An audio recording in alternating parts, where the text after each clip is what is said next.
बिस्मिल्लाहिर्रहमानिर्रहीम, अस्सलाम वालेकुम। माह रमजान के बाबरकत महीने का आज 8वां रोजा है गालिबन। I am correct? यस, पक्का। और आज थर्सडे है। समहाउ रोजे रख के, और जाहिर है जब आप दिन रात काम कर रहे हो तो फिर आपको वक्त और दिन जो है उसका काउंट आप खो देते हो, लॉस्ट हो जाता है, अपनी मेमोरी जो है ना वो साथ नहीं दे रही होती। लेकिन जनाब ये महीना है बरकतों वाला, बरकतें समेटें, और इसी महीने के बाबरकत महीने में हमें आपके साथ मौका मिलता है शाम रमजान में गुफ्तगू करने का। तो मैं सदफ अब्दुल जब्बार आपको खुशामदीद कहती हूँ। जी, मैं आपके साथ हूँ अशफाक इसाक सत्ती। मेरी जानिब से भी जो है वो खुशामदीद कबूल कीजिएगा, क्योंकि जाहिर है कि ज़रूरी है कि हम दोनों की जानिब से आप तक नेक तमन्नाएं पहुंचें। अच्छा, दूसरी बात यह है कि ना सिर्फ ये कि बरकतें समेटें बल्कि रहमतें भी इस महीने की समेटें, और इबादत करके मुख्तलिफ अशरों में जहन्नुम की आग से आज़ादी भी पाएँ। तो ये बड़ा एक मुकम्मल तौर पर एक पैकेज है जो कि इस महीने में अल्लाह ताला की तरफ से हमें दिया जाता है। लेकिन यह है कि हम बस अमल करने वाले बने, सिर्फ गुफ्तार से कुछ नहीं होता, अमल सब कुछ होता है। और अपनी आदत और अतवार बेहतर कर सकते हैं। इस महीने प्रैक्टिस बड़ी इंपॉर्टेंट है जी। आप जो प्रैक्टिस कर रहे हैं उसे पूरे साल अप्लाई करें। और इसके साथ साथ दूसरा हमारी ख्वाहिश ये भी होती है, और ये जो हमारा शाम रमजान है ये शो होता है, इसमें भी हमारी कोशिश होती है कि एक पूरा गुलदस्ता बना के आपके सामने पेश करें, जिसके अंदर ना सिर्फ ये है कि हम आपको बताएं कि रोजा किस तरह से गुजारना है, बल्कि महंगाई का क्या हाल है, सियासत में क्या हो रहा है, ओवरऑल क्या हो रहा है, हमारे पीसीआर में क्या हो रहा है, सब आपको बताएंगे टॉप स्टोरीज के बाद। टॉप स्टोरीज देखते हैं।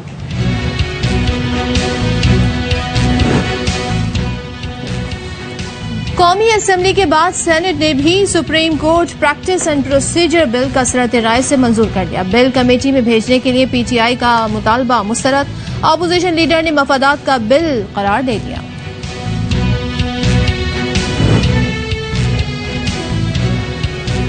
लाहौर हाईकोर्ट का बड़ा फैसला, बगावत का मुकदमा दर्ज करने का कानून कलअदम करार दे दिया। जस्टिस शाहिद करीम ने दफा 124A को आइन से मुतसादिम करार दे दिया।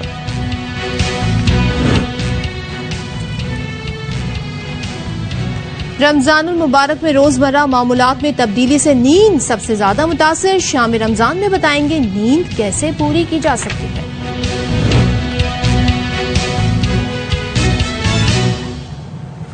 अच्छा जी, यहाँ पर जो खबर है सबसे पहले वो आपको दे रहे हैं, वो एक ब्रेकिंग न्यूज है। वो ये है कि सुप्रीम कोर्ट में पंजाब खैबर पख्तूनख्वा इंतखाबात केस कल समाअत के लिए मुकर्रर कर दिया गया है। जस्टिस अमीनुद्दीन की माजरत के बाद कल नया बेंच समाअत करेगा।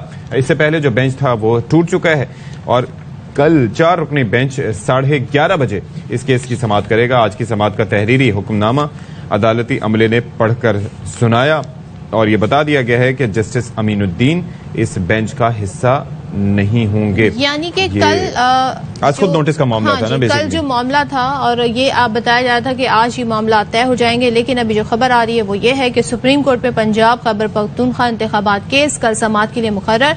जस्टिस अमीनुद्दीन की माजरत के बाद कल नया बेंच समाअत करेगा, और नया बेंच कल 11:30 बजे केस की समाअत शुरू करेगा। राजा मोहसिन एजाज हमारे साथ मौजूद हैं, उनसे जरा बात कर लेते हैं। राजा मोहसिन एजाज, ये जो जस्टिस फाइज ईसा साहब की जानिब से जो फैसला आया था उसके तनाजुर में जस्टिस अमीन ने माजरत की, और फिर अब ये नया बेंच बनेगा कल से?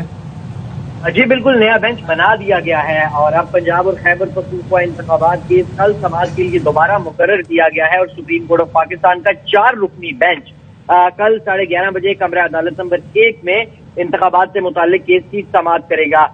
सुप्रीम कोर्ट के अभी कुछ ही देर पहले कोर्ट रूम 1 में अदालती अमले की जानिब से फैसला पढ़कर सुनाया गया है, जिसमें यह कहा गया है कि जस्टिस अमीनुद्दीन की माजरत के बाद कल नया बेंच इस केस की समाअत करेगा। और आज की जो समाअत है वो उसके जिसमें जस्टिस अमीनुद्दीन ने माजरत कर ली थी, अब वो इस बेंच का हिस्सा नहीं होंगे, जबकि दीगर जो 4 जजेस हैं वो वही होंगे। Chief justice of Pakistan justice Umar Ata Bandial, justice Ijazul Ahsan, justice Munib Akhtar और जस्टिस जमाल मंदोखेल पर मुश्तमिल ये 4 रुकनी बेंच इंतखाबात से मुताल्लिक केस सुनेगा। और जस्टिस अमीनुद्दीन, जिन्होंने आज ये केस सुनने से माजरत की थी, अब वो इस बेंच का हिस्सा नहीं होंगे। और अदालती अमले की जानिब से अब से कुछ देर पहले ये फैसला पढ़कर सुनाया गया है, और ये भी बताया गया है कि कल 11:30 बजे इंतखाबात से मुताल्लिक इस केस की समाअत एक दफा फिर सुप्रीम कोर्ट ऑफ पाकिस्तान में होगी। आज सुबह जब समाअत का वक्त रखा गया था 11:30 बजे, समाअत अपने मुकर्रर वक्त पर शुरू नहीं हुई, और अदालती अमले की तरफ से ये बताया गया कि आज समाअत 12 बजे होगी। लेकिन 12 बजे जब बेंच पहुंचा तो ये बताया गया कि जस्टिस अमीनुद्दीन की तरफ से कि अब वो ये केस नहीं सुन सकते गुज़िश्ता रोज के जस्टिस काजी फाइज ईसा के फैसले के बाद। तो अब बेंच की दोबारा जो तश्कील कर दी गई है, अब 4 रुकनी बेंच सुनेगा। जस्टिस अमीनुद्दीन इस बेंच का हिस्सा नहीं होंगे, जबकि दीगर 4 जजेस चीफ जस्टिस उमर अता बंदियाल की सरबराही में वही होंगे जिन्होंने गुज़िश्ता 3 दिन ये केस सुना है।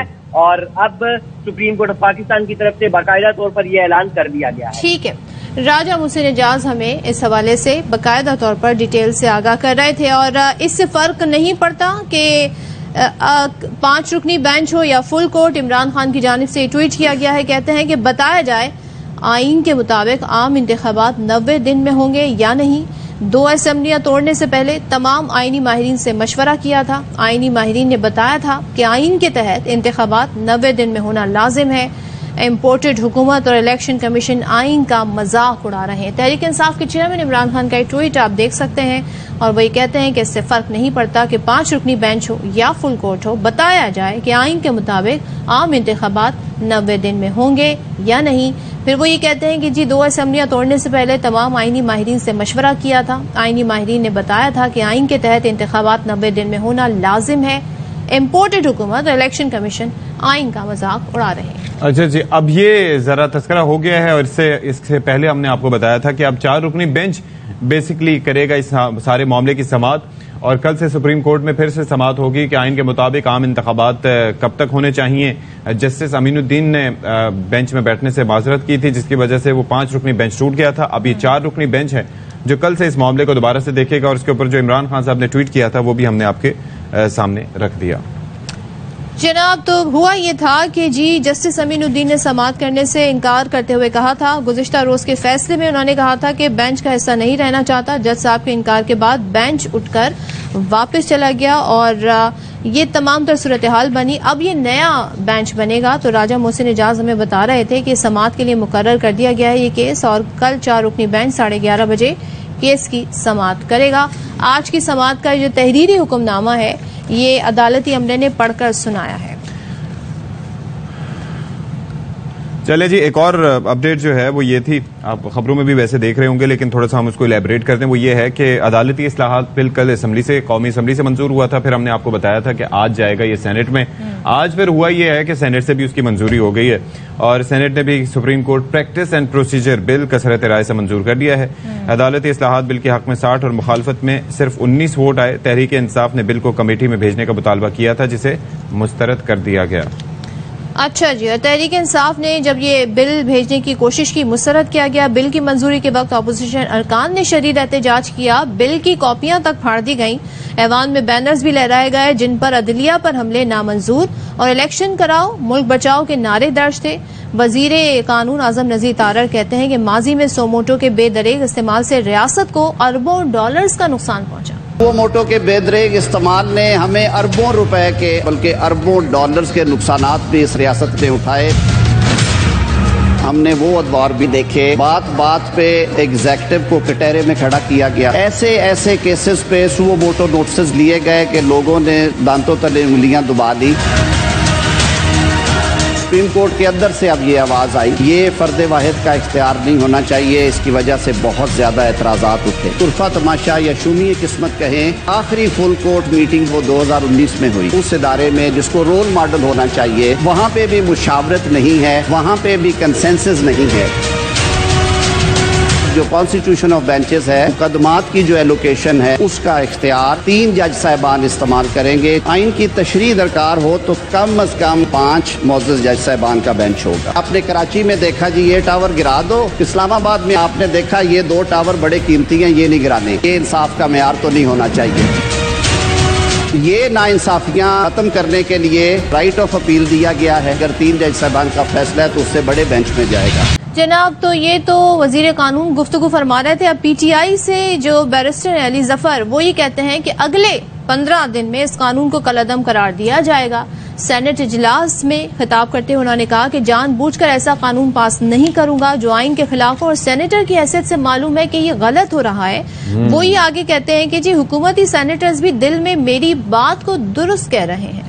अगले 15-20 दिन में ये कानून को कलअदम करार दे दिया जाए। बूझ के देखते हुए कोई ऐसा कानून नहीं पास कर सकते जो कि आइन के खिलाफ हो। अगर आप फेडरल लेजिस्लेटिव लिस्ट देखिए, आइटम 55 कहता है कि आप कानून साजी कर सकते हैं कोर्ट्स के बारे में सिवाय सुप्रीम कोर्ट ऑफ पाकिस्तान। जानबूझ के मैं तो हिस्ट्री में इसका हिस्सा नहीं बनूंगा कि मैं ऐसा कानून पास करा दूं एज ए सेनेटर जो कि मुझे पता है कि आइन के तसादुम, जो कि मुझे पता है कि हम गलत काम करने जा रहे हैं। अपने जहां तक हमारे इस साइड के सेनेटर्स बैठे हैं मुझे तो उन पे यकीन है, लेकिन मुझे साथ अपने दूसरे साइड वाले सेनेटर्स पे भी यकीन है। दिल में, in their hearts of hearts, उनको पता है कि जो मैं कह रहा हूं वो दुरुस्त है। अच्छा, सेनेट में जो लीडर ऑफ द ऑपोजिशन हैं शहजाद वसीम ने बिल को इस्लाहात के बजाय मफादात का बिल करार दे दिया। कहा कि बिल से ज्यादा इसकी टाइमिंग अहम है और सारे फसाद का मकसद नाअहल लोगों को अपील का मौका देना है। ये इस्लाहात का बिल नहीं है, ये मफादात का बिल है। ये इनके सियासी और इनके जाती मफादात का बिल है। कहते हैं कि हम तराजू के पलड़े बराबर करने चले हैं। इस कानून के तहत ये तराजू के पलड़े बराबर नहीं कर रहे, बल्कि ये तराजू को घर ले जाने के चक्कर में है। आपसे आटा की लाइनें तो खत्म नहीं होती और आप चले हैं अब सुप्रीम कोर्ट के रूल्स बनाने के लिए। सबसे जो खूबसूरत तरमीम इन्होंने की वो उन्होंने आखिरी वक्त तक बचा कर राइट ऑफ अपील हुआ। वो अमेंडमेंट ये थी कि जो पिछले सुओ मोटो हुए उनमें राइट अपील दिया जाए और रेट्रोस्पेक्टिव दिया जाए पिछले को भी, ताकि आपकी नाअहली के जो केसेस हैं वो खत्म हो सके। ये है सारा मुद्दा जिसके लिए आपने ये पूरा एक फसाद क्रिएट किया है।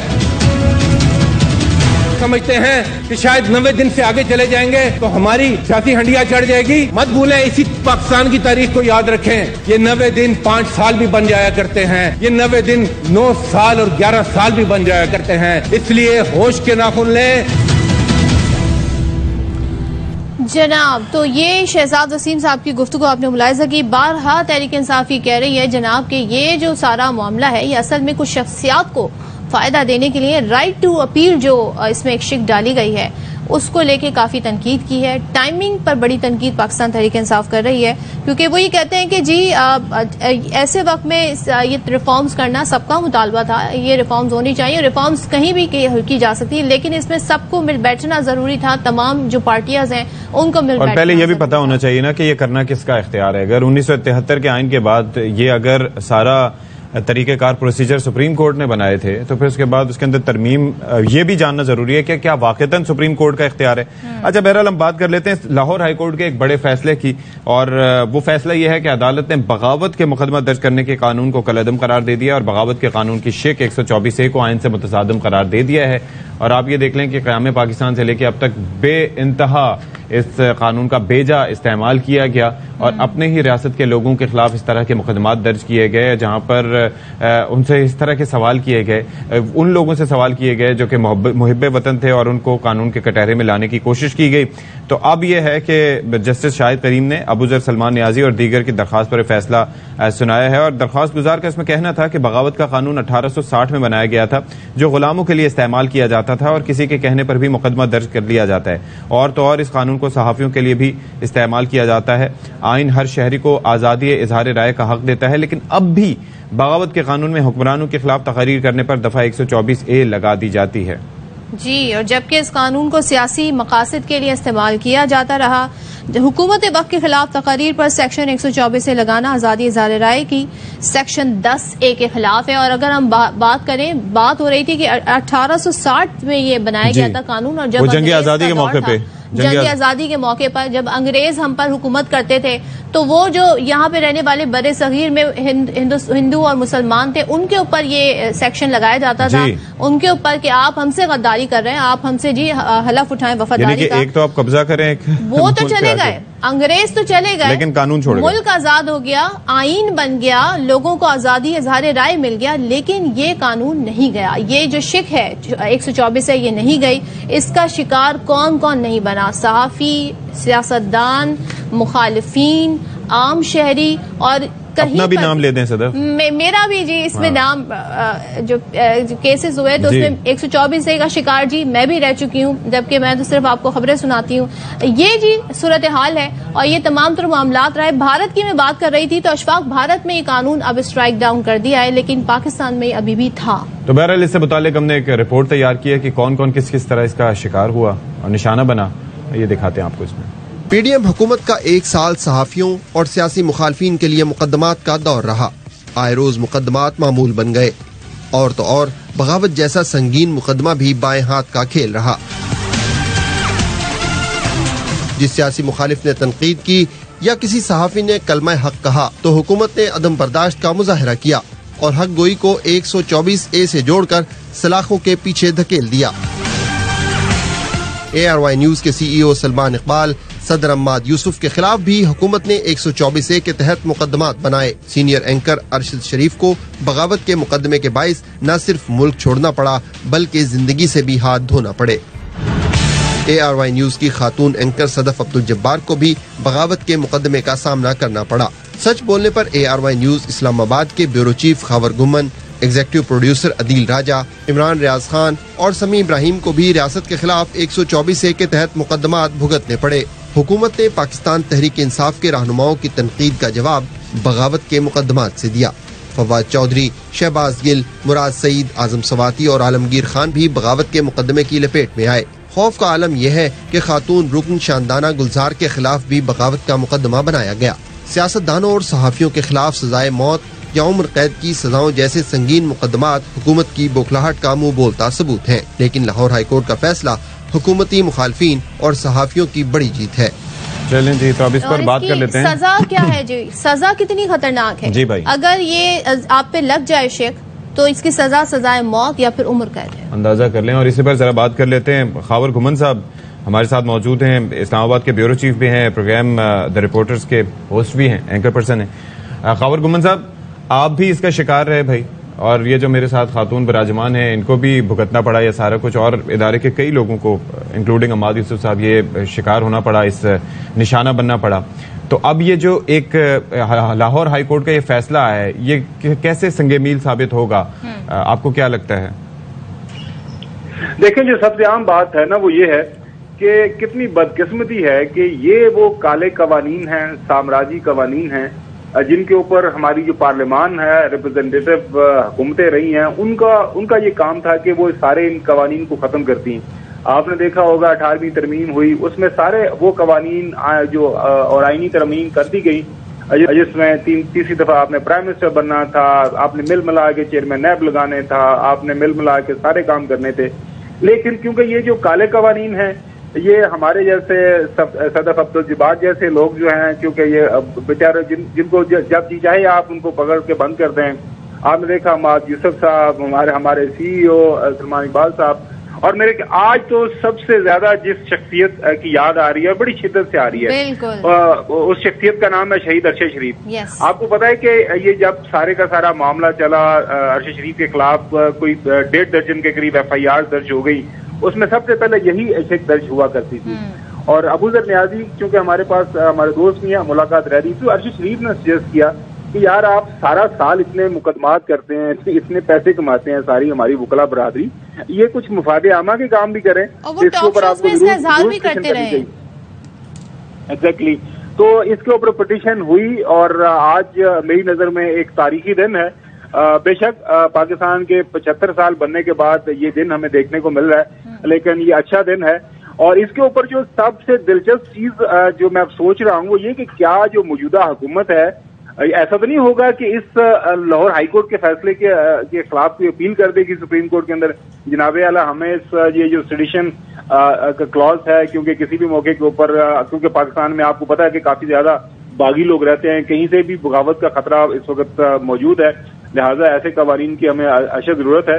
आजकल जो कुछ इस्लामाबाद में हो रहा है, सही नहीं है कि वो ऐसी कोई रिव्यू पिटीशन डाल दे। माजी में क्या ये भी इसका शिकार नहीं रह चुके हैं, उसके बावजूद भी आपको लगता है कि ये आगे प्रोसीजर ये तो एक विशियस साइकिल है ना, ये जो हर दौर में कहीं ना कहीं चलता ही रहता है। माजी की तो बात ही ना करें, यही बात मौजूदा जो हुकूमत है, PTM के लोग हैं, कोई साल 1.5 साल पहले जब PTI की हुकूमत थी उस दौरान इनके क्या ख्यालात थे, क्या जज्बात हुआ करते, तो उसको भी छोड़ें। जब आपको याद होगा कि कासिम सूरी की जो जजमेंट हुई उसके ऊपर इसी सुप्रीम कोर्ट ने, और इसी सुप्रीम कोर्ट के जो मौजूदा जजेस हैं इस वक्त जो बेंच काम कर रहा है इलेक्शन के हवाले से, उसने वो कासिम सूरी की जो जजमेंट थी सुमोटो लेके उसको जो है ज़ाहिरा रूल आउट किया और वोट ऑफ नो कॉन्फिडेंस को आगे बढ़ाया। तो आपने देखा कि सारी तारीफें होती थी, और कल हमने खासतौर पर मारिया ने अपने प्रोग्राम के अंदर वो दिखाया भी। जी। और आज वही सुओ मोटो नोटिस और वही जो जजेस साहबान है, मुल्क की जमहूरियत, मुल्क के अंदर जो बुनियादी हकूक के लिए सबसे बड़ा मसला जो। अच्छा खबर, एक चीज पता है क्या है, मैं इस पर यही सवाल उठा रहा था कि किसी भी चीज को रेगुलेट करना ठीक है, एक मुनासिब अमल है, लेकिन अगर एक चीज का इख्तियार, जाहिर है कि कानूनी एक्सपर्ट, आईनी एक्सपर्ट ज्यादा बेहतर बता सकते हैं, लेकिन हर इदारे का एक सरबराह होता है और उसकी इंडिविजुअलिटी होती है, एक मतलब इनफरादियत होती है, क्योंकि उसके पास कुछ ऐसे इख्तियारात होते हैं। यहाँ पर अगर सो मोटो का इख्तियार 3 जज साहिबान तय करेंगे, बेंच कैसे बनने ये 3 जज साहिबान तय करेंगे, तो फिर चीफ जस्टिस की इनफरादियत कहाँ रही? देखें, ये वो सारे मामलात हैं, एक आप बिल्कुल सही बात कहें, एक तरीकाकार है, एक प्रॉपर प्रोसीजर है जिसको आप लेके आगे बढ़ते हैं। क्या आपको 2 दिन पहले ही इस बात का अंदाजा हुआ कि जी हमने ये जो रेगुलेशन है या ये जो रिफॉर्म है हमने करनी है, ये ऐसी रिफॉर्म्स हैं, उसके लिए ऑल क्रॉस सारी पॉलिटिकल पार्टीज को ऑन बोर्ड लेके, चूंकि ये आईनी मामलात हैं, फिर आगे लेके बढ़ा जाता है। लेकिन चूंकि एक ऐसी शिक है जो कि आपको लग रहा है कि आपके जो सियासी मफादात हैं, आपकी जो अदरवाइज हुकूमत के अंदर रहते हुए आपको नजर आ रहा है कुछ मसाइल पैदा हो सकते हैं, तो उसको आपने काउंटर करना है, इसलिए बड़ा जरूरी है। बिल्कुल मैं सुन रहा था और हमने स्टोरी भी कल ब्रेक की हमारे ही चैनल के ऊपर कि 2-3 सेनेटर्स वहां पे मौजूद थे कोयटा के अंदर, स्पेशल जहाज जहां पे प्राइम मिनिस्टर ने अलाउ किया कि जाए उनको लेके आए, क्योंकि पाकिस्तान को इस वक्त शदीद जो इस वक्त मसाइल जो है दरपेश हैं, और जिसमें सबसे अहम मसला यह है कि सुप्रीम कोर्ट के जो चीफ जस्टिस हैं वो किसी कौमी मसले के ऊपर जो मफाद आमा के मसले को समझकर अगर वो उसके ऊपर सो मोटो नोटिस लेते हैं तो ये बड़ा मसला पैदा हो रहा है मुल्क के अंदर। लिहाजा इस हवाले से हमें कुछ कानून साजी करनी है। बहरहाल दुआ ही है। हमने तो ये भी देखा है, जब हमारे मुल्क की जो सियासी हालात हैं, कभी कुछ होते हैं कभी कुछ होते हैं, आईनी बहरान आए दिन सर पे खड़ा होता है, ऐसे में यही सियासी जमातें गुजारिश कर रही होती हैं चीफ जस्टिस साहब से कि सर नोटिस दें, आप इस चीज पे नोटिस दें, क्यों अदालतें खामोश हैं। तो ये मुतालबे आप कर सकेंगी वो? देखिए, मैं वही कह रहा हूँ कि अभी जो उनकी तरजीह ये है, उनकी तरजीह यही है कि हमने मुल्क के अंदर एक ही उनका मसला है कि इलेक्शन नहीं होने देने, क्योंकि इलेक्शन में उनको खौफ नजर आ रहा है। एक चूंकि इस वक्त पाकिस्तान की जो तहरीक इंसाफ की इस वक्त मकबूलियत है उस हवाले से वो परेशान है। लिहाजा जो मर्जी हो जाए, आइन टूटे, कवानीन की जो है अमलदारी नहीं होती ना हो, लेकिन ये काम है, करना है, लिहाजा करना है, तो उसके लिए वो हर हद तक जाएंगे। दुआ है, उम्मीद है कि काश हमारे जो सियासतदान हैं और सारे माशाल्लाह पढ़े लिखे, आपको पता है कि 70s के अंदर पहुंच चुके हुए हैं, लेकिन ऐसे लड़ रहे हैं और इस तरह की सियासत कर रहे हैं जैसे हम एक नौमौलूद मुल्क है और हमारी जो जमहूरियत है बिल्कुल अभी इनिशियल स्टेज के ऊपर है। लेकिन हालात जिस तरफ जा रहे हैं, बस दुआई की जा सकती है, क्योंकि कोई एक ऐसा अमल कम से कम मुझे इस्लामाबाद में बैठ के नजर नहीं आ रहा जिससे कोई मस्बत आप उम्मीद लगा के बैठें कि काश एक आध दिन के अंदर मुल्क के अंदर कोई बेहतरी आएगी। अब वो बेंच आपने देखा सुबह टूट गया, अब दोबारा बेंच जो है 4 मेंबर बेंच जो है इलेक्शन के हवाले से कल करेगा और कल तक पता नहीं, आपको पता ही है कि कितने घंटे अभी बाकी। अब वो भी क्या समात, ज़ाहिर प्रोसीजर वगैरह आप लोग बेहतर जानते हैं वहां पर रहते हुए, या समात नए सिरे से शुरू होगी या फिर कुछ कंटिन्यूएशन होगी? वही कंटिन्यू करेगा। वही जो बेंच है, एक जो मेंबर ने अपने आप को एक्यूज कर लिया, अलहदा हो गए, तो बाकी 4 मेंबर बेंच वो बिल्कुल उसको लेके आगे बढ़ेगा।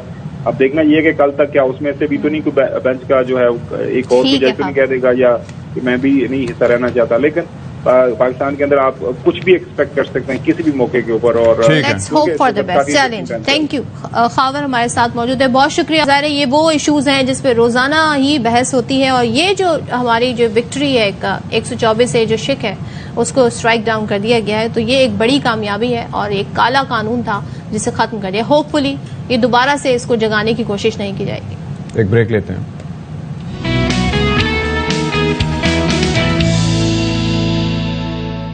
अच्छा जी, हम जिस तरह से बात कर रहे थे कि कितने अहम तरीन मामलात हैं जो आजकल सियासी एतबार से भी इफेक्ट कर रहे हैं, फिर हम अदालती कानूनी एतबार से भी, आईनी एतबार से, तो बड़ा इम्पोर्टेंट है, बड़ा इम्पोर्टेंट है कि एक यकसुई से कोई काम किया जाए। लेकिन यहाँ पर ओवरऑल हम देख रहे हैं कि यकसुई नजर नहीं आती। एक फैसला जो है अभी कुछ देर पहले जिसका आप तस्करा कर रहे थे, हम तस्करा कर रहे थे, वो एक ये है कि वो एक ताज़ा हवा के झोंके के मुतरादिफ है कि जिस तरीके से ये कानून का रेबेलियन का कानून का जो गलत इस्तेमाल होता रहा और 1860 जस्ट इमेजिन के उस वक्त जंग आज़ादी का दौर था उस वक्त किस तरीके से उस को कुचलने के लिए, जंग आज़ादी को कुचलने के लिए किस नीयत से वो कानून बनाया होगा।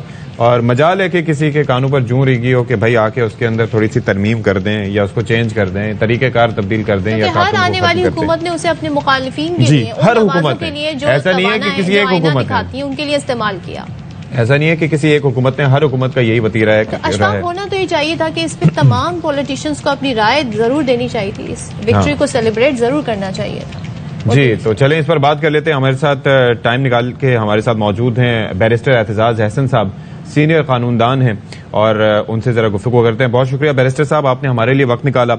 ये लाहौर हाईकोर्ट की जानिब से एक बड़ा तारीखी फैसला सामने आया। अच्छा, हम जब बात करें तो इसलिए कि जैसे सदफ मेरे साथ विराजमान है, या हमारे इदारे के कई लोग इंक्लूडिंग द प्रेसिडेंट इटसेल्फ माद यूसुफ साहब, सारे के सारे बुरी तरह मुतासिर हुए हैं। बहुत से सहाफी इससे पहले भी और आज भी मुतासिर हुए हैं, सियासतदान मुतासिर हुए हैं। तो कितना बड़ा फैसला है, कितना अहम फैसला है लाहौर हाईकोर्ट का? ये बड़ा अहम फैसला है जिसमें 124 जो सेडिशन और रिबेलियन अगेंस्ट द स्टेट बारे में है, और इसमें बड़ी कड़ी से कड़ी सजा होती है, तो उस कड़ी से कड़ी सजा की वजह से जमानत होना भी आसान नहीं होता। और होता भी ये फैसला, ये जो इल्जाम है ये लगाया भी जाता है बगैर किसी मतलब ठोस सबूत के।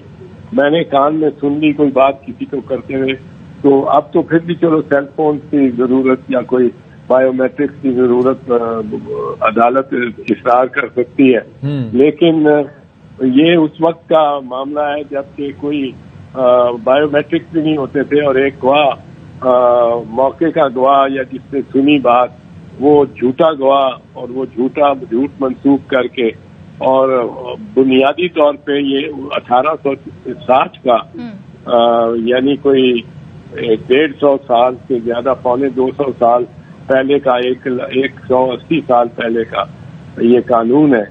2 सदियां हो गई इसको, और ये बुनियादी तौर पे जो अंग्रेज हुकूमत, गैर मुल्की हुकूमत के मुखालिफ होते थे, जो हुर्रियत पसंद होते थे, उन पे लगाया जाता था, जो हमने अडॉप्ट करके और बाद में भी हम चलाए, आजादी के बाद भी हमने इसको राइज रखा। 1947 में हम आजाद हो गए, इतना टाइम क्यों लगा? और क्या अभी भी कोई चला जाएगा अपील में इसको दोबारा से जिंदा करने के लिए? अपील में तो शायद जाए रियासत, शायद ना ही जाए अगर बेटर सेंस प्रिवेल तो, लेकिन ये जज साहब आजादी के बाद भी हमने इसको राइज रखा। 1947 में हम आजाद हो गए, इतना टाइम क्यों लगा? और क्या अभी भी कोई चला जाएगा अपील में इसको दोबारा से जिंदा करने के लिए? अपील में तो शायद जाए रियासत, शायद ना ही जाए अगर बेटर सेंस प्रिवेल तो, लेकिन ये जज साहब ने बहुत अच्छा किया है और बड़ा अच्छा फैसला है, और उनको कोई ऐसा जज हमें मिल गया जिसने 200 साल बाद ही ये सोचा कि ये भी एक इसको रद्द करने का, इसको हर्फे मिट जाने वाला हर्फ बना देने वाला, हर्फे नापायदार बनाने वाला एक जज मिल गया। बड़ी अच्छी बात है। और जो तो बड़ी अच्छी बात सर ये भी है कि अबूजर सलमान न्याजी ने इस हवाले से दरख्वास्त भी दी और उसकी पैरवी भी की। ये भी बड़ी जबरदस्त बात है। उसका भी क्रेडिट जाता है, हम लोग नहीं ये सोच पाए। मैं अपना भी समझता हूँ कि इसमें कोताही है, और बहरहाल आप लोगों को इसके आर्टिकल, इस सेक्शन, इस शिक के तहत 124 के तहत जो दुश्वारियां पेश आई, जो मसाइब आपको सदफ को और माद यूसुफ को जो आए, उन पे हमें भी थोड़ा सा शर्मिंदा होना चाहिए, और ये अबूजर को और जज साहब को इसकी दाद देनी चाहिए, बिल्कुल खुले बंदों। और अबूजर सलमान न्याजी तो अरशद शरीफ साहब को इसका क्रेडिट देते हैं कि ये उनका ही बेसिकली आइडिया था कि इस पर क्यों नहीं वकला बात करते हैं। अच्छा। मेरे से उन्होंने अरशद ने कभी बात नहीं की, पर मैं समझता हूँ बहुत अच्छा आइडिया था। I would have also like to have joined it, पर अब मतलब है कि जो चीज जिसका ख्याल ध्यान नहीं आया वो तस्लीम करनी चाहिए कि हमसे कोताही हुई है, और 2 सदियां तकरीबन हमसे कोताही होती रही है, और इस पे हमने नहीं सोचा। और इन दोनों को क्रेडिट, और उसको क्रेडिट बिल्कुल जाता है शहीद को। एतजाज साहब, एक और चीज भी है कि ऐसे कई कवानीन होंगे। ये तो एक है जो कि सेडेशन का, रेबेलियन अगेंस्ट द स्टेट का ये सामने आया 124 से, और कई ऐसी चीजें होंगी अंग्रेज दौर की जो अभी तक चल रही होंगी। तो अगर उस पर भी आप लोग गौर करें, अब कर लें, ताकि वो उनकी निशानदेही करके अदालतों में ले जाके उनको स्ट्राइक ऑफ कराया जा सके। यही करना चाहिए, बिल्कुल करेंगे, इस पे कुछ ध्यान देंगे जरा इस बारीकी से। शायद करीम साहब की जजमेंट जरा देख लें। अच्छा। और उससे आगे बढ़ाएंगे और नाम इसका इंशाअल्लाह अरशद शरीफ शहीद का ही इससे रोशन होगा, क्योंकि उनका ये ख्याल जो उनको बड़ा दुरुस्त आया कि ये एक नौ आबादियाती निज़ाम का, इंपीरियल निज़ाम का ये शाखसाना था और उसकी विरासत और विरसा थी और इसको खत्म होना चाहिए था। और ये इसको जो कलअदम करार दिया है, मैं तवक्को करता हूँ कि हुकूमत इस पे अपील भी नहीं करेगी और इसको इसी को फाइनल करार देने में मुतमईन होगी। और अगर अपील भी करेगी तो फिर इंशाल्लाह यहाँ से कोर्ट से या फिर सुप्रीम कोर्ट से भी इसको स्ट्राइक डाउन कर दिया जाएगा, ताकि एक दफा ही सेटल हो जाए। इंशाल्लाह। ठीक है जी, बहुत शुक्रिया। Thank you so much barrister Aitzaz Ahsan साहब। उन्होंने हमें तारीख में भी ले गए, बताया कि कैसे ये निज़ाम में, सिस्टम में शामिल हुई ये शिक और क्या किन हवालों से इसे इस्तेमाल किया जाता था। यकीनन ज़ाहिर है हम भी तालिब इल्म हैं हिस्ट्री के और बहुत सीखते हैं। लेट्स होप कि चीजें आहिस्ता आहिस्ता बेहतर होंगी, निज़ाम में दुरुस्तगी होगी तो सिस्टम सही तौर पर काम करेगा। ब्रेक लेते हैं जी।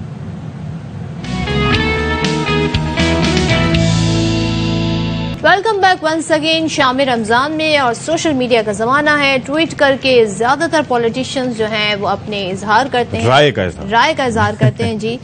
पार्लियामेंट से supreme court practice and procedure bill 2023 मंजूर हुआ। वजीर आजम शहबाज शरीफ ने ट्वीट में कहा, बिल की मंजूरी अदालत उज़्मा को इदारा जाती तौर पर मजबूत करेगी। बिल से बेंच की तश्कील और आर्टिकल 184(3) के अमल को शफाफ और जामे बनाने में मदद मिलेगी। बिल इंसाफ के तकाजे पूरे करने में मदद फराहम करेगा। सो ये तासुरात हैं वजीर आजम पाकिस्तान शहबाज शरीफ के, जिसका इजहार उन्होंने ट्विटर के जरिए किया है। चलें जी, अब तस्करा कर लेते हैं तोशाखाना केस का। तो तोशाखाना केस की तहकीकात में नैब ने जो इमरान खान को सवालनामा दिया था वो इस्लामाबाद हाई कोर्ट में जमा करा दिया गया है।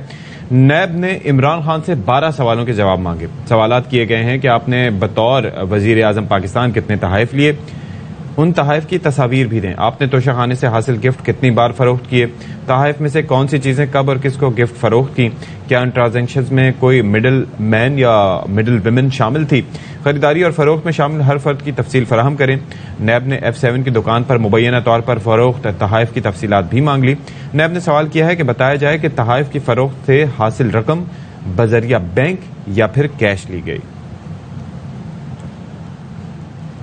और इस वक्त आपके साथ मैं एक बड़ी अच्छी खबर शेयर करने जा रही हूँ और भले थोड़ी ही सही, लेकिन कतरा कतरा करके ही समंदर बनता है। पंजाब में कम से कम माहाना उजरत में 7,000 रुपए का इजाफा। माहाना उजरत 25,000 से बढ़ाकर 32,000 रुपए कर दी गई है और इसके लिए नोटिफिकेशन भी जारी किया गया है कि उजरत में इजाफे का इतलाक फौरी होगा। उजरत में इजाफे का मकसद महंगाई में मजदूर तबके को रिलीफ देना है। गो के आज के दौर में ये 32-35 हजार भी काफी नहीं है, लेकिन फिर भी बहरहाल ये उस 25 से फिर भी ज्यादा है जिसमें गरीब का गुजारा करना इंतहाई मुश्किल है। ऐसे दौर में जब लोगों के घरों में बिजली के बिल आ रहे हैं, उन्हें रेंट देना है, बच्चों को स्कूलों में पढ़ाना है, ट्रांसपोर्ट पेट्रोल में पैसे लगाने हैं, सो ऐसे में जी ये नोटिफिकेशन आया। लेट्स होप कि इसमें मजीद इजाफा भाई दूसरे सूबे भी सोच लें, आंखें खोल लें, सारे के सारे तनख्वाहों में इजाफा करें। सारे इदारे भले प्राइवेट हों, सरकारी गवर्नमेंट इंस्टीट्यूशंस में तो आई होप कि इस पे इम्प्लीमेंटेशन हो जाएगी, बाकी सब जगह भी इस पर अमल दरामद हो। तनख्वाहों में इजाफा करें जी, क्योंकि बात यह है कि अब 1,000 रुपए की जो वैल्यू पहले हुआ करती थी, जो पहले चीजें खरीदी जा सकती थी, अब उसमें सिर्फ दूध और अंडे आ जाएं तो भी बड़ा समझा जाता है कि बड़ा मुश्किल काम है। तो मैनेज लोगों से बहुत मुश्किल से हो रहा है। तो प्लीज लोगों के बारे में सोचें, अल्लाह आपके लिए बेहतर करेगा। ब्रेक लेते हैं जी, ब्रेक के बाद वापस।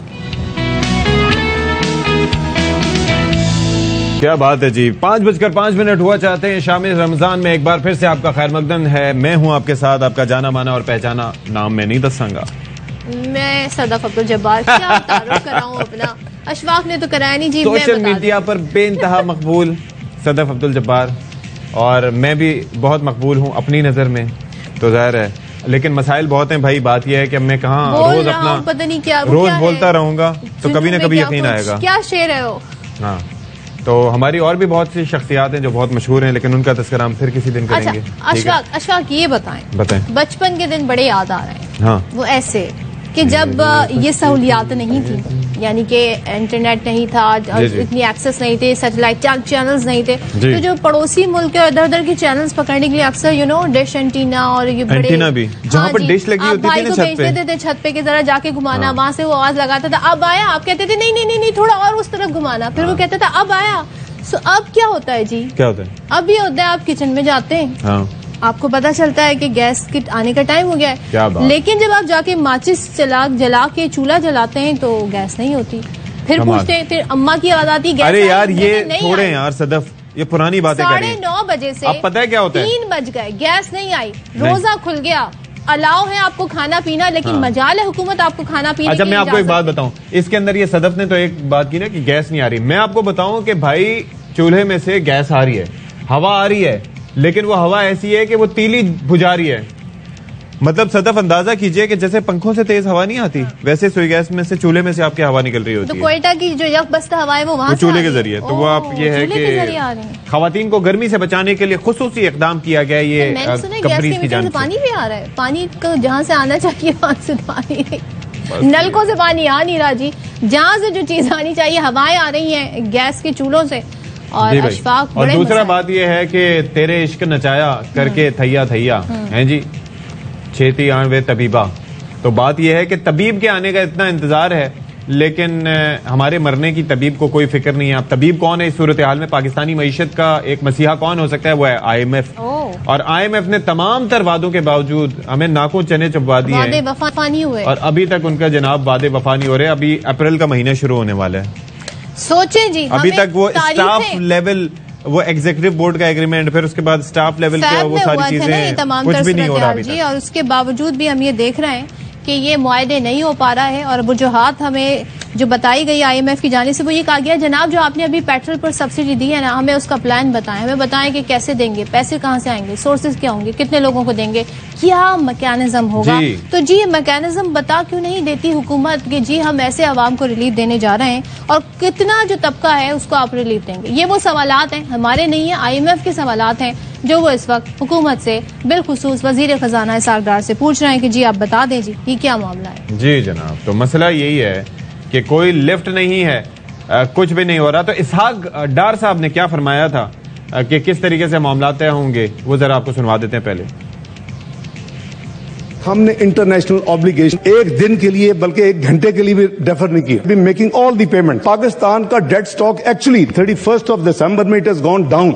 चाइना डेवलपमेंट बैंक का पैसे वापस आए 300 भी आने। जब ये हमारा IMF का एग्रीमेंट क्लोज होगा, जो कि आई कांट से एनीथिंग, मैंने आगे भी कहा all technical discussions are over. IMF is saying कि जी वो अपनी कमिटमेंट्स पूरी करे, which was a support to Pakistan.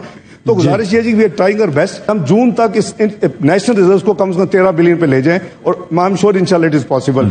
Monetary policy totally उनका कंट्रोल है, और वो उसको अपनी मर्जी से रेट को फिक्स करते हैं और कर रहे हैं। चलें जी, तो इसहाक डार साहब तो ये फरमा रहे हैं, लेकिन आपको ये बताएं कि इसी कमेटी की ब्रीफिंग के दौरान वजीर मुमलिकत बराए खजाना आयशा गौस पाशा ने बताया कि IMF और पाकिस्तान के दरमियान एतमाद का फुकदान है, एतमाद हासिल करने में वक्त लग रहा है, उनकी जानिब से ये कहा गया। तो ये तमाम तरह सूरत हाल हमारे सामने है। मुजम्मिल असलम साहब जी, माहिर माशियात मुजम्मिल असलम हमारे साथ हैं।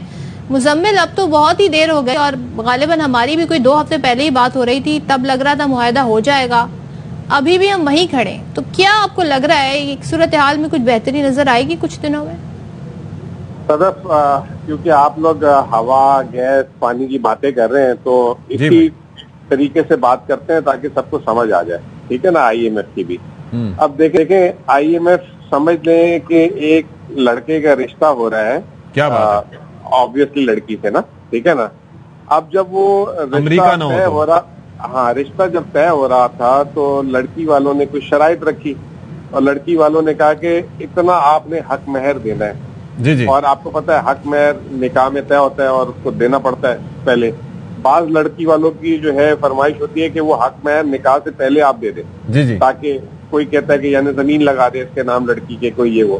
तो ये हमारे जो है इसहाक डार साहब थे लड़के वाले और IMF थी लड़की वाले। IMF ने हक महर में मांग लिया कि जी सऊदी अरब UAE से पैसे जो है आप पहले ले आए, जो आपने बोला कि हमें मिल रहे हैं। जैसे लड़के वाले ने बता देते ना, बड़ी बड़ी फायर मार देते हैं, हमारे पास बड़ा घर है, कारोबार है, तो उन्होंने कहा जो आपके पास है ना जो कमिटमेंट IMF जो सऊदी अरब UAE से हक महर, वो आप ले आए, फिर जो है निकाह कर देते हैं। स्टाफ लेवल एग्रीमेंट निकाह समझते हैं एक तरीके से। अच्छा, तो वो जो है लड़के वालों ने बोल तो दिया, अब वो जो है हक महर का बंदोबस्त, यानी कि एग्जीक्यूटिव बोर्ड से मंजूरी होगी, वो क्या होगी, उसको क्या कहेंगे, मंगनी। स्टाफ लेवल एग्रीमेंट जो है वो जो है हक महर जो निकाह है। अच्छा, वो निकाह है। अच्छा, निकाह उस वक्त होगा जब हक महर की शर्त पूरी हो जाएगी। अच्छा। और हक महर जो है वो दबा के बैठे ने, जो लड़कों वालों ने बोला था यही चीजें हक महर में लिखवा दी थी, अब वो हक महर जो है लड़की वाले कह रहे हैं लेकर आओ, तो ला नहीं पा रहे। अच्छा, तो ये हो गया मसला। तो चले, समझ आ गई होगी आपको? जी, हमें तो वैसे भी समझ आ रही है, आम देखने वाले को भी समझ आ गई। लेकिन जरा ये बताएं ना हमें, अब जरा टेक्निकल साइड पर आते हैं, नुकसान हमें क्या हो रहा है? क्योंकि जाहिर है हमारी मईशत तो एक जगह आकर ठहर गई है, इससे जितना डिले हो रहा है उससे नुकसान हमारी मईशत को क्या पहुंच रहा है? देखिए, बहुत बड़ा नुकसान हो रहा है कि आपने एक दुकान खरीद के रखी हुई थी कि उसमें जो है दुकानदारी करूंगा। अब दुकानदारी के लिए अंदर सामान चाहिए, ठीक है ना। अब जब सामान ही नहीं है तो दुकानदारी नहीं होगी। तो स्टाफ लेवल एग्रीमेंट ना होने की वजह से पूरे मुल्क का कारोबार बंद है। इस वक्त गवर्नमेंट ने हर चीज बंद कर दी हुई है, इम्पोर्ट करने नहीं दे रहे, ठीक है ना, अदायगियां कर नहीं रही है। अभी ये जो इसहाक डार साहब का आपने स्टेटमेंट सुना है कि पाकिस्तान का डेट लेवल नीचे आया, इतने बड़े झूठे हैं ये। 12,000 अरब रुपए एक साल में पाकिस्तान का कर्जा बढ़ा है, 12,000 अरब जी। और PTI को जो ताने देते थे, उन्होंने 42 महीने में 18,000 अरब बढ़ाया था, इन्होंने 11 महीने, बल्कि 11 भी नहीं 10 महीने का बता रहा हूँ, 12,000 अरब रुपए। अच्छा, एक चीज बताएं मुजम्मिल मुझे कि दरमियान में आपने कहा था कि जब इसहाक डार साहब ने काफी तनकीद की थी IMF पे कि ये अपने बयानात चेंज करें, ये गोल पोस्ट चेंज करें, इस तरह का कोई स्टेटमेंट दिया था, तो आप उनकी सपोर्ट में आए थे कि अगर ऐसा कर रहे हैं तो हम उनका साथ देंगे। तो उसका क्या हुआ फिर? कुछ आपने तहकीक की इस पे? नहीं, मैंने क्या तहकीक करनी, IMF ने खुद इनके पोल खोल दिए। अच्छा। IMF ने कहा ना हमने इनको कोई ऐसी 3 बयानात दिए तारीख में। IMF कभी भी पब्लिक देता अपने, वो जब भी बात करता है वो अपनी प्रेस रिलीज से करता है, वो जो जब एग्रीमेंट होते हैं। 3 बयानात दिए उन्होंने कहा, एक तो हमने कोई ऐसी चीज शर्त नहीं रखी इनके सामने इस प्रोग्राम के लिए, तो ये झूठ जो जिसपे मैंने कहा था कि अगर IMF ने ऐसी बात की होगी तो हम हुकूमत के साथ इज़हार यकजहती करेंगे, ये तो उल्टा इनका झूठ पकड़ लिया। इस पे तो वजीर खजाना साहब को इस्तीफा दे देना चाहिए था, इनसे ले लेना चाहिए था गिरबान पकड़ के कि आप इस्तीफा दो, इतने बड़ा आपने क्राइसिस क्रिएट करा दिया। दूसरा, इन्होंने फिर झूठ बोला उसके बाद कि IMF ने कहा है कि इलेक्शन ना कराओ, हमारे पास फंड नहीं है। IMF की सख्त तजावीज की वजह से फिर IMF वापस आया और IMF ने तरदीद कर दी उस चीज की। और तीसरा, ये जो है पेट्रोल पे भी जो है इधर उधर की लेफ्ट राइट की बातें कर रहे हैं। अभी शुक्र है आज इन्होंने PTI पे नहीं डाली कहानी, वरना तो ये रोज सुबह आते हैं PTI का मुआहिदा, PTI का मुआहिदा और PTI का मुआहिदा, PTI की शर्तें। अब जो है दूसरी इन्होंने पत्ती गली पकड़ ली है, 3 दफा इन्होंने अपने बयान चेंज किए। तो जब ऐसे वजीर खजाना पाकिस्तान में ऑपरेट करेंगे तो एतमाद कहाँ से आएगा? कौन करेगा कारोबार, कौन करेगा सरमायाकारी, कौन करेगा इन्वेस्टमेंट, कौन देगा कर्ज इनको? ये तो सारा का सारा मामला इन्होंने बेड़ा गर्क करके रख दिया। ठीक है Muzammil, thank you so much. Muzammil अपनी राय दे रहे थे और बड़े आसान सादा लफ्जों में उन्होंने बताने की कोशिश की कि जी ये असल मामला क्या है और परेशानी कहाँ पर हो रही है IMF से। तो ये जी IMF के मसाइल हैं और अब भाई बड़े मसाइल हैं जी, इम्पोर्ट हो गए सारे मसाइल, समझ ही नहीं पा रहे कि अब इसको हो गए, एक्सपोर्ट हो गए, मैनेज कैसे करें। लेकिन ये है कि ये मसले बढ़ते चले जा रहे हैं और अगर ये मसले मैनेज ना हुए तो फिर आवाम के लिए मुश्किलात का एक ऐसा सैलाब आएगा। और आवाम तो वैसे ही तड़प रहे हैं, सिसक रहे हैं माह रमजान में, बजाय इसके कि उनको रिलीफ मिले, और ऐसा कुछ उनको रिलीफ दिखाई नहीं दे रहा। लोड शेडिंग अपनी जगह है, महंगाई अपनी जगह है, बेरोजगारी अपनी जगह है, बिल आ रहे हैं लेकिन जो सर्विसेज हैं वो नहीं आ रही हैं। जी, आप ये देखें कि सुई सदन हुकाम जो है उन्होंने हुकूमती हिदायत को हवा में उड़ा दिया है। कहा यह गया था कि सहर अफ्तार के टाइमिंग में जी गैस की लोड शेडिंग नहीं की जानी है, लेकिन ये लोड शेडिंग की जा रही है। और रमजान में तो ज्यादा ही मजे आ रहे हैं, वो ऐसे कि जी सिर्फ कुछ घंटे पहले यानी 2 घंटे पहले अफ्तार से गैस खोल दी जाती है और सहर से भी कुछ घंटे पहले 3 बजे जी इफ्तार गैस खोल दी जाती है। तो ये इतने कम टाइम के लिए आवाम को इस वक्त गैस अवेलेबल है। जरा सूरत हाल क्या है, किन इलाकों में गैस नहीं है, क्या मसाइल है, उस पर एक रिपोर्ट देख लेते हैं। सहरी कैसे बनाएं, इफ्तार की तैयारी कब शुरू करें। गैस की लोड शेडिंग ने रमजानुल मुबारक में भी कराची वालों की जान न छोड़ी।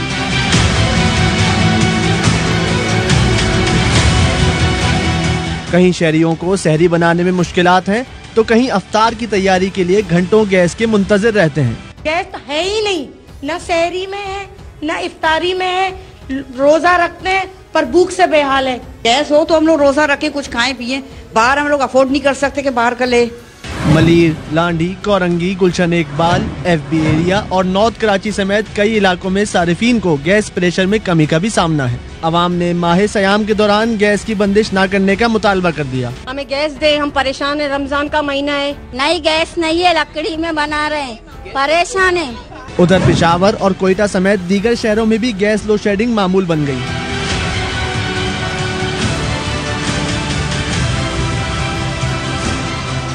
गैस की बंदिश से एक तरफ रोजेदार तो दूसरी जानिब रोजा ना रखने वाले बच्चे, बुजुर्ग और बीमार अफराद भी मुतासर हो रहे हैं। हुकूमत ने सहर और इफ्तार के औकात में गैस की फरामी यकीनी बनाने की हिदायत की थी, तमाम दीगर दावों की तरह ये दावा भी धरा रह गया है। अच्छा जी, अब जरा तज़किरा कर लेते हैं मुल्क के मुख्तलिफ शहरों में क्या सूरत हाल है। भाई गैस लोड शेडिंग बहुत ज़्यादा बढ़ती जा रही है और आप सोचें कि इसमें अगर अफ्तार और सहर के टाइम पर नहीं चीज़ें होंगी तो किस तरीके से मैनेज होगा। अशफाक, दाल है आज जिस तरह की दालें आ रही हैं जिस क्वालिटी की, वो गलने में बड़ा टाइम लेती है। गोश्त है पकने में टाइम लगता है। 3 बजे अगर आपके घर में गैस आएगी तो फिर आप क्या पका सकेंगे? आप फिर ऐसा खाना पकाएंगे जो जल्दी तैयार, फिर जो घर के मर्द हैं वो फिर शिकायत ना करें कि जी मुझे ये खाना है, मुझे वो खाना है। तो कौन कौन हमारे साथ मौजूद है जी? हमारे साथ उस्मान है, उस्मान अली पेशावर से, कोयटा से मंजूर अहमद हमें ज्वाइन कर रहे हैं और वो हमारे नुमाइंदगान हमें सूरत हाल बताएंगे मुख्तलिफ शहरों से।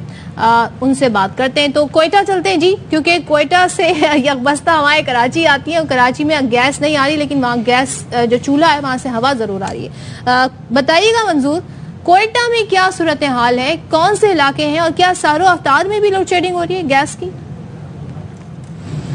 जी सदफ, कोयटा में जो आवाम है वो गैस ना होने की वजह से दोहरे मुश्किलात का शिकार हैं। एक तो मौसम सर्द हो गया है, बारिशें होने के साथ साथ पहाड़ों पर बर्फबारी भी हुई है, मौसम काफ़ी सर्द है। तो न सिर्फ सैर और अफ्तार बल्कि 24 घंटे गैस की दस्तयाबी ज़रूरी है लोगों के लिए।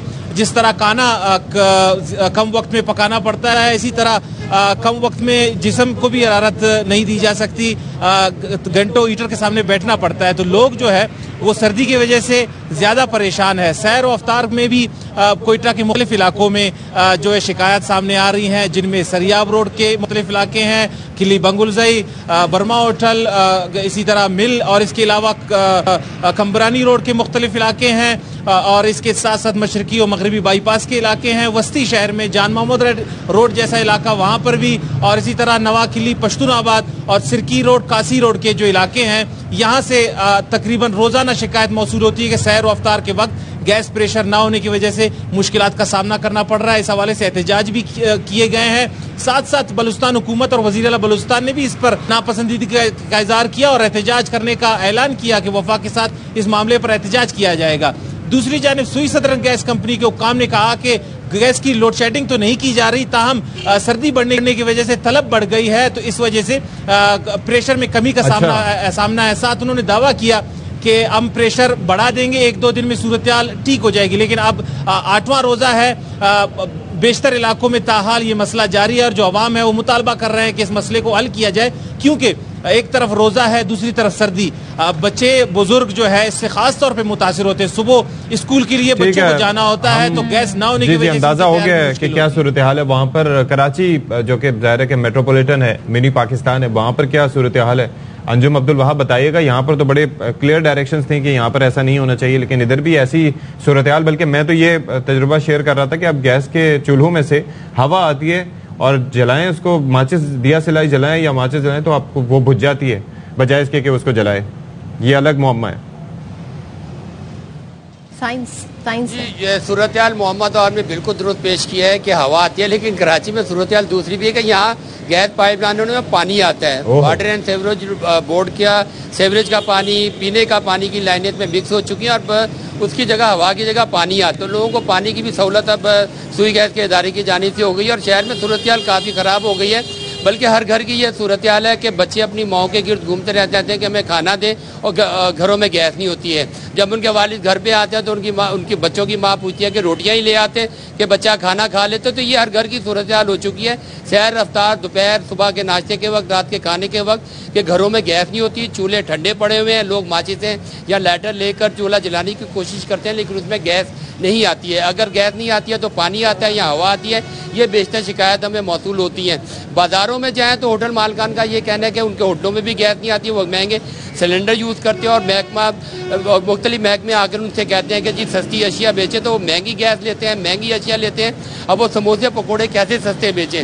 ये सूरत हाल अब हर जगह हो चुकी है। घरों में गैस नहीं है, होटलों में अगर वो सिलेंडर इस्तेमाल करते हैं तो रोटियां महंगी हैं, पकोड़े समोसे महंगे हैं, तो वो खरीदने के लिए शहरी हैं तो महंगाई ने उनका वैसे जीना दोभर किया हुआ है। तो ये सूरत हाल अब कराची के मुख्तलिफ इलाके, जिसमें लियारी का इलाका है, बल्दिया है, नॉर्थ कराची के मुख्तलिफ इलाके हैं, गुलिस्तान जौहर है, गुलशन इकबाल है, लांडी, कोरंगी, मलीर, गडाब, काठोर, गर्द कराची के किसी भी इलाके का नाम ले तो उस इलाके के किसी न किसी में गैस बंद होती है। शिकायत जरूर है और जाहिर है किसी के कान पर जूं तक नहीं रहेंगे। आपने कहा कि लोग फिर होटल जाते हैं रोटी के लिए, तो वहाँ पर भी लंबी कतारें हैं, तो वहाँ पे टाइम लगता है जी अपनी बारी आने में। उस्मान अली पेशावर से साथ हैं, क्योंकि पेशावर, कोयटा में तो, कराची में तो ठंड नहीं है, लेकिन ये वो इलाके हैं जी जहाँ पर अभी भी ठंड है, तो गीजर की भी जरूरत है, गर्म पानी की भी जरूरत है। उस्मान, आप बताइएगा किन इलाकों में सूरत हाल ऐसी है जहाँ पर गैस आ ही नहीं रही और कहीं पर आप कुछ बेहतरी देख रहे हैं, कहीं अमल दरामद होते देख रहे हैं जी के सर रफ्तार में लोगों को तंग ना किया जाए? प्लीज बताइए उस्मान। जी बिल्कुल, पेशावर के शहरियों के बीच जो रमज़ान मुबारक है उसमें मुश्किलात जो है वो कम नहीं हुई है और उसमें इजाफा ही होता जा रहा है।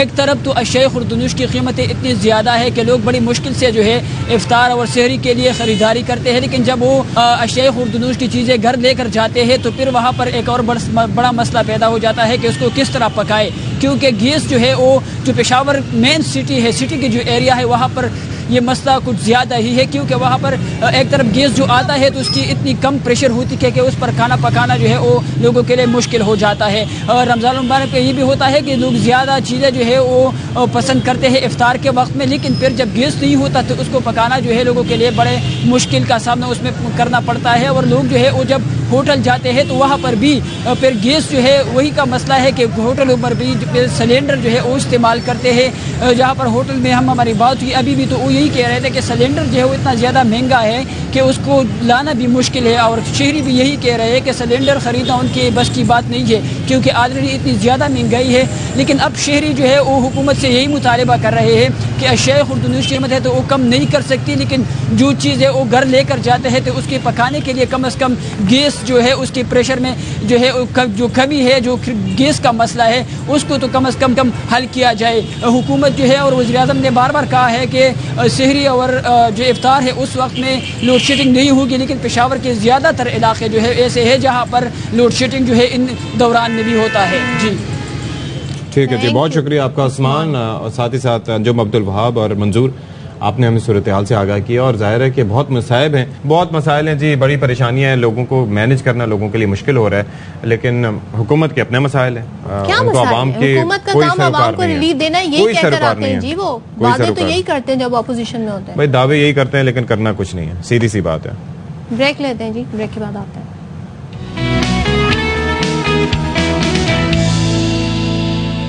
जी, तो माह रमज़ान में जहाँ पर बाकी बहुत सी तब्दीलियाँ आती हैं, आपने क्या समझा कि सिर्फ हमारा शो 9 से 11 के बजाय 4 से 6 हो रहा है? नहीं, और भी हमारी जिस्म की क्लॉक में भी काफ़ी तब्दीली आती है, सोने और जागने के औकात में काफ़ी तब्दीली आती है। और वैसे भी आप ये सोचिए कि जब आप रोज़ा रखते हैं तो इसका मतलब है आपको सहरी में जागना पड़ता है, यानी कि वो 3 बजे से लेकर 5 बजे तक तक का जो टाइम होता है आप उसमें नहीं सो पाते, यानी कि ये आपका वैसे नॉर्मली अगर देखा जाए तो ये डीप स्लीप का एक टाइम होता है जो कि उससे होता है। अब जिन लोगों को सुबह ऑफिस जाना होता है उनके लिए तो मसाइल अलग अपनी जगह होते हैं। बिल्कुल, और नींद पूरी करना बड़ा जरूरी है, खासतौर पर जो ऑफिस गोइंग है या जो बच्चे स्कूल जाते हैं, नहीं तो सारा दिन वो लेथार्जिक फील करते हैं। अच्छा, मेरा तो ये देख लें कि पूरे साल में नींद पूरी नहीं होती, माह रमजान में इनकी नींद पूरी होती। चले शुक्र है अल्लाह का पूरी है, लेकिन अभी हम जाग गए।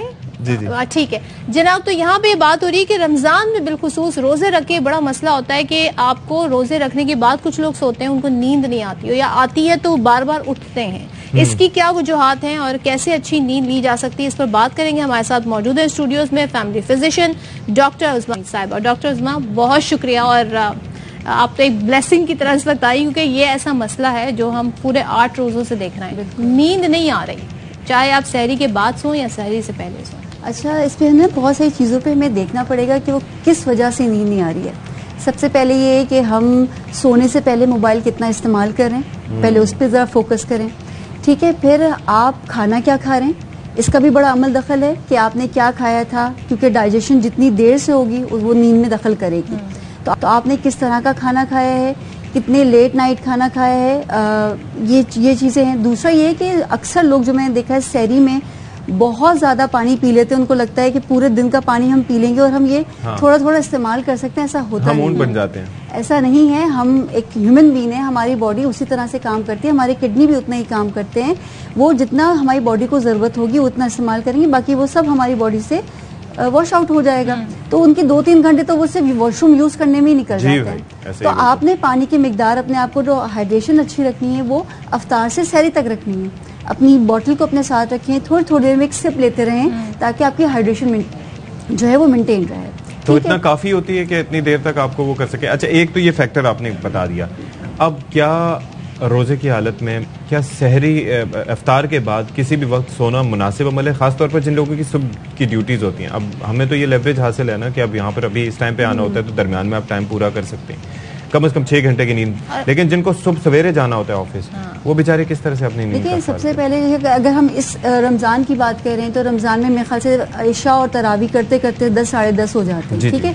कुछ लोग लाइट सा खाना वगैरह डिनर ले लेते हैं, हैवी डिनर ना ले, क्योंकि वो फिर नींद में आपको मुश्किल करेगा। आपने डिनर अपना लाइट रखना है, आपने अफ्तार अच्छा कर लिया था, ना करें डिनर तो बेहतर है। थोड़ा बहुत कोई इस तरह का लस्सी ले लें, कोई फ्रूट का एक बोल ले सकते हैं ताकि आपका थोड़ा सा बेहतर है। आपने डिनर लाइट लेना है।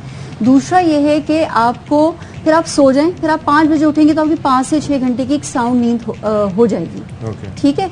लेकिन आपने फिर अगर मोबाइल का इस्तेमाल किया, टीवी देखने लग गए, तो फिर आपकी नींद के अंदर तो गुजारा ही नहीं है। कितने बजे उठे? 5 बजे, 5 बजे नहीं 4:30 बजे। और खवातीन जो है वो उठ जाती हैं 3:30 बजे तक। जो मर्द हजरात होते हैं घर के वो तो आधे घंटे पहले ही उठते हैं। लेकिन यूजुअली अफ्तार करते ही जो नींद आती है ना, वो नींद तो उसका कोई नेमल बदल नहीं है, वो नींद तो आती ही नहीं है, सारा साल नहीं आती जो अफ्तार करके नींद आती। उस वक्त ये है कि थोड़ा सा अपने आप को डिस्ट्रैक्ट करने की कोशिश करें। हाँ, थोड़ा सा रेस्ट कर लें, नींद ना करें, क्योंकि अगर आप उस वक्त सो गए ना तो फिर क्या होगा, आपको रात को नींद नहीं आएगी। अब अपने टाइम को हमने सेट करना है, और ये मेरे ख्याल से 2-3 दिन में आपका ये स्केड्यूल बन जाता है। आपने जिस तरह 2-3 रोजे आपके टफ होते हैं, आपने रूटीन सेट कर ली, फिर आप उसके अकॉर्डिंगली चलते हैं। अच्छा। लेकिन अगर आपने जब टाइम मिला और सो गए तो फिर आपकी नींद। एक और चीज मुझे बताएं कि ये बाज़ औक़ात आप सो के नींद आपको लगता है आपने ज्यादा ले ली, लेकिन उसके बावजूद जब उठते हैं तो फिर थके हुए लगते हैं, आपके अंदर वो एक सुन कैफियत होती है, आप अपने आप को एक्टिव नहीं महसूस करते। इसकी वजह क्या है? देखिए, उसमें ये होता है कि नींद की अब घंटों से ज्यादा हम क्वालिटी किस तरह की थी।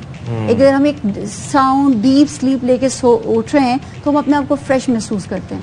अगर आप सिर्फ आंखें बंद करे लेटे हुए थे और आप जरा से भी खटखटाहट भी होती तो बंदा उठ जाता है, तो वो एक साउंड स्लीप नहीं थी। वो आप बज़ाहिर तो सो रहे थे, लेकिन आप उस वाली डीप स्लीप में नहीं गए थे जहाँ बिल्कुल बंदा रिलैक्स हो जाता है वो चीज़ें। तो वो कोशिश करें जब आप सो रहे हो तो ख्यालात को जहन से निकालें, कोई दुरूद शरीफ का विर्द कर लें ताकि थोड़ा सा बंदा रिलैक्स हो, इधर उधर के ख्यालात बिल्कुल आते हैं, कोई अच्छी किताब पढ़ लें। मेडिटेशन जिसको कहते हैं कि अपने थोड़ा सा अपने आप को मतलब टाइम दें कि आप आंखें बंद करके अपने बारे में थोड़ा सोचें, मतलब अपने बेसिकली अपने माइंड को स्लो डाउन करें, ऐसी एक्टिविटी करें जिससे माइंड एक्टिव होना। लेकिन मेरा वाला काम ना कीजिएगा। मुझे एक दफा एक साहब ने मशवरा दिया, बड़े सीनियर थे हमारे, उन्होंने कहा कि भाई तुम किताब पढ़ा करो ताकि तुम्हें नींद आ जाए। उसके बाद 1 हफ्ते तक ये सिलसिला रहा। उन्होंने कहा यार तुम्हारी आंखों के हल्के तो और बढ़ गए। मैंने कहा पूरी रात जाग के पूरे 300 पेजेस की किताब खत्म करूंगा, ये तो होगा फिर। कौन सी किताब थी वो? मुख्तलिफ किताबें थी उसमें। अंदर एक मैं आपको बता दूं, शहाबनामा भी था जो मैंने खत्म की थी। शहाबनामा तो ऐसी किताब है जो आप पढ़ते रहो तो आपको नींद तो भाग जाएगी। ये है कि ऐसा ना करें। गलत किताब चूज की थी आपने। आपको कोई बोरिंग किताब चूज करनी चाहिए। जैसे बच्चों को जब मैथ्स की जो सॉल्व करने को दिए जाते थे तो वो उसमें बड़े मसले होते थे।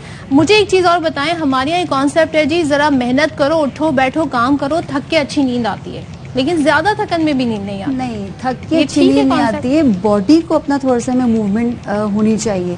जैसे हमने कहा अब रमजान है, हम लोगों ने बिल्कुल ही एक्सरसाइज वगैरह को छोड़ दिया है ना, ऐसा नहीं होना चाहिए। रोजे हमें इस चीज को मना नहीं करते, रमजान हमें इस चीज को मना नहीं करता। आपने टाइम सेट करना है, या बिल्कुल अफ्तार से थोड़े टाइम पहले या अफ्तार के 2 घंटे के बाद आप अपने आप को बॉडी को स्ट्रेचिंग करें, आपके मसल्स को मूवमेंट मिलना चाहिए। बहुत थकन नहीं होगा, जब थकन होगा ना उसमें भी आपको पेन होना शुरू हो जाता है, तो वो पेन से भी नींद नहीं आएगी, वो भी डिस्टर्ब करेगी आपकी उसको।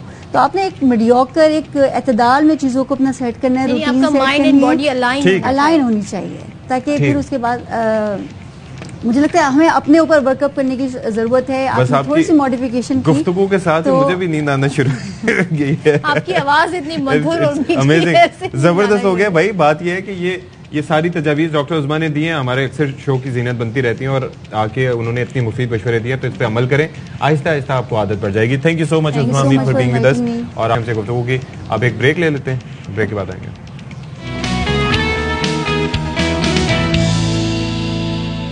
जनाब तो 5 बज जाते हैं और जैसे जैसे इफ्तार का टाइम करीब आने लगता है तो आपको पकौड़े, समोसे, ये चीजें याद आने लगती हैं। ऐसे में जी आज मुझे तलब हो रही है जलेबी की। अच्छा, बहुत लेके आओ जी जलेबी नहीं खाई, पहले से ले आओ। जलेबी बहुत ही मजे की होती है जनाब, और जलेबी के हवाले से हम आपको एक मजेदार पैकेज भी दिखाएंगे कि किस तरीके से ये बनाई जाती है और इसमें क्या क्या इंग्रेडिएंट्स यूज किए जाते हैं। कहाँ की जलेबी बहुत मजेदार है।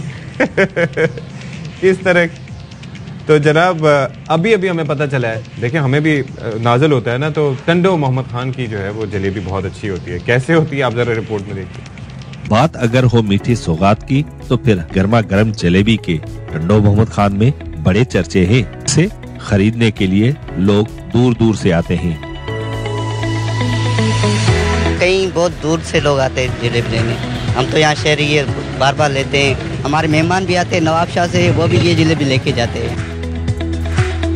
1967 से कायम इस दुकान में जलेबी तैयार करने के लिए खालिस अज्जा शामिल किए जाते हैं। मेरे वालिद साहब ने ये दुकान 1967 में शुरू की थी। इसमें जो है हम किसी भी नए केमिकल की मिलावट नहीं करते।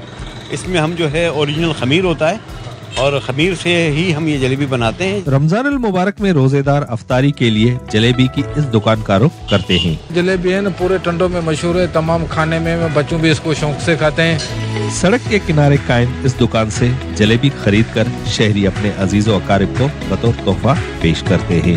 कैमरामैन शोकत सोलंकी के साथ ज़ीशान अली खास के लिए ARY न्यूज़ टंडो मोहम्मद खान। जी आपने देख लिया जलेबी खा के। मीठा खाने से क्या होता है, खुशी तो बहुत होती है, लेकिन उसके बाद आपके दांत बहुत मुतासिर होते हैं। अगर आप दांतों को साफ ना करें, फिर उसके बाद मीठे से आपके अंदर तरह तरह की कैविटीज और न जाने क्या क्या मसाइल आपके साथ पैदा हो सकते हैं। जलेबी के बाद दांत ब्रश करना जरूरी है। जी बहुत जरूरी है, और दांत ब्रश करना जरूरी है, लेकिन दांत किस तरह से ब्रश करने ये भी बताना बहुत जरूरी है, क्योंकि हम लोग तो बस ये असल तरीका पाकिस्तानी कौम का क्या यूं यूं यूं रगड़ा अल्लाह अल्लाह खैर, अल्लाह के असल तरीका ये, और बस उसके बाद हम अपने जो क्या कहते हैं दांतों के साथ साथ मसूड़ों का भी बेड़ा गर्क कर देते हैं। साथ में जनाब ये भी कंफ्यूजन है कि ब्रेकफास्ट से पहले, नाश्ते से पहले करें बाद में करें, तो ये जरा सा कंफ्यूजन दूर करते हैं। हमारे साथ स्टूडियोज में मौजूद हैं डेंट डॉक्टर मुदस्सर हुसैन साहब। अस्सलाम वालेकुम सर। सर आज तो आप बड़ी भरपूर तैयारी के साथ आए, जरा हमें बताएं सही तरीका क्या है दांत ब्रश करने का। नहीं, thank you very much for inviting me here. Basically जो दांत को ब्रश करने का सही तरीका है, तो मैं अपने साथ मॉडल लेकर आ गया हूँ, क्योंकि वैसे तो मैं बता नहीं सकता कि क्या है। तो अगर थोड़ा कैमरामैन फोकस करें इसके ऊपर, तो मैं उसको थोड़ा सा गाइड इस तरह करूंगा कि इसको सपोज करें जी जॉ है, ठीक है। आपने ब्रश लिया और ब्रश लेने के बाद सबसे पहले जब आप ब्रश स्टार्ट करेंगे तो आपने इस तरीके से मूवमेंट देनी है, यानी गम से डाउनवर्ड। आपने गम से लेकर डाउनवर्ड, इसको 45 डिग्री एंगल कहते हैं बेसिकली। तो आपने स्लाइटली गम के ऊपर रख के उसको डाउनवर्ड प्रेशर देना है, ठीक है। इसी तरीके से दांतों के ऊपर आपने करना है, देन इसी तरीके से लेफ्ट साइड के ऊपर। अच्छा, जब ये सेगमेंट हो जाए या ये कर ले तो उसके बाद आहिस्ता आहिस्ता से सर्कुलर मूवमेंट देनी है, round and round circular movement देनी है। सर्कुलर मूवमेंट देंगे इसी तरीके से थ्रू एंड आउट, यानी एंटीरियर से लेकर पोस्टीरियर जितने दांत हैं उन सबको उसी तरीके से करना है। सर्कुलर मूवमेंट भी देनी है, ठीक है। अच्छा जी, अब जब हमारी इंटरडेंटल यानी जो दांतों के दरमियान की स्पेसिस है वो तो हो सकता है इससे ना साफ, तंग गलियां जो है जिसको कहते हैं, तो जो इसका ब्रिसल्स का सबसे एंटीरियर पोर्शन होता है उसको आप स्लाइड यहाँ रखकर हल्का सा इस तरह करें। वैसे तो इंटरडेंटल ब्रशेस भी आते हैं जो कि आप इंटरडेंटल क्लीनिंग के लिए यूज कर सकते हैं। उसके अलावा नॉर्मली वो करते हैं जिनके ब्रेसेस वगैरह लगे होते हैं, ब्रेसेस में भी यूज कर सकते हैं। उसके अलावा नहीं करते वो नहीं, एग्जैक्टली हर 2 महीने में करते हैं, यही बात है। नहीं, बेसिकली 2 महीने का सिलसिला नहीं है। जब आपको लगे कि ये जो इसके ब्रेसेस है वो टर्न हो गए तब आप कर लें, बस वो फिर बेकार है। आप जितना उसको इससे ब्रश करेंगे लेकिन वो प्रॉपर ब्रशिंग नहीं होगी, ब्रशिंग ऐसे होनी चाहिए जो ये स्ट्रेट हुए हुए बिल्कुल। अच्छा, एक तो पोर्शन हमने ये बता दिया कि जी इस तरीके से करेंगे, ये तो एंटीरियर के दांत हो गए।